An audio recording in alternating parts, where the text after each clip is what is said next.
What's up, everybody? It's Carpo here with a little bit of personal wisdom on raising kids, for what it's worth.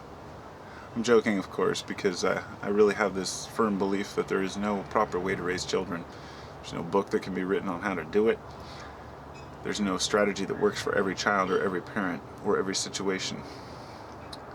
That said, there are certain things that we can use to benefit ourselves as parents and our children, but those remain to be seen. I mean, there's nobody who can tell another how to raise their child.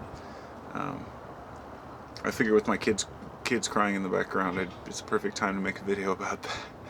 I wanted to talk about punishing your children. For those of you out there who are older, who have children who are already, out of the house, you've been through this before and you understand punishment and you dealt with it your own way.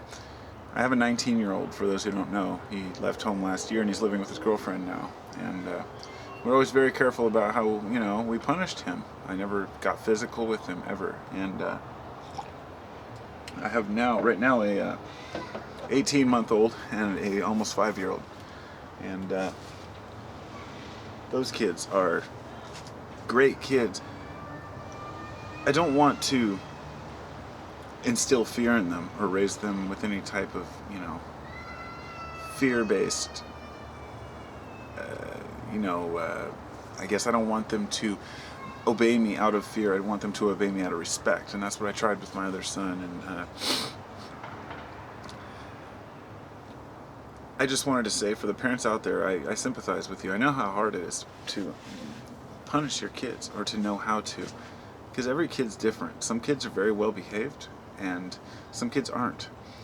And regardless of the reason why the kids are behaved or not behaved, at the point that they are, let's say a person could look back and say in retrospect, well, they're this way because you were this kind of parent, or they're this way because they have this condition, or they're this way because of this or that.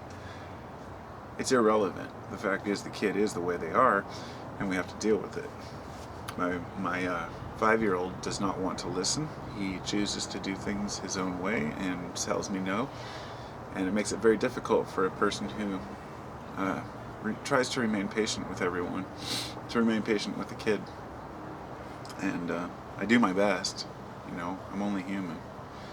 But it's a tough situation all around, raising kids. It's not something that's easily expressed to people who don't have children. And for those who have older children, who have already been through it, it's really hard to try to explain that to people who have children now. So we all just go through it. It's just like you can't teach someone how to live life. They have to experience it on their own. And the hardest job I've ever done is raising kids, and the hardest part of that is learning how to punish them without getting angry. And sometimes you have to get angry. And that's kind of my point. You can only be passive to a certain extent. Humans have anger for a reason. That's one way that we can utilize it, is if your children runs out towards the street and you just say, oh no, little Johnny, please don't do that. And he runs out to the street and keeps doing it. He's not listening, and that's not working. Then it's time to get angry. You don't have to hit them. You just have to get loud. And the problem is that this is a dad's duty. This is what dads are expected to do. Dads are supposed to lay down the law, get angry. And a lot of dads are very passive. I am. I let my kids get away with a lot, but I love them to death, and I do my best as a parent.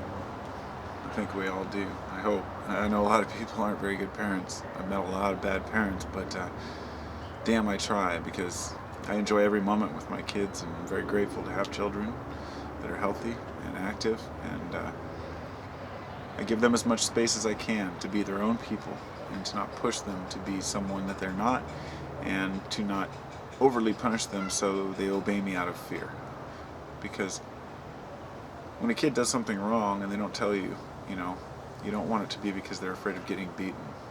And that instills a lot of negative emotions in a child for their future. So learning tolerance and respect for your children is only going to come through you. So you may not be able to change the lives of everyone in this world, but you can at least help your children to make theirs better. So Namaste. Have a great night.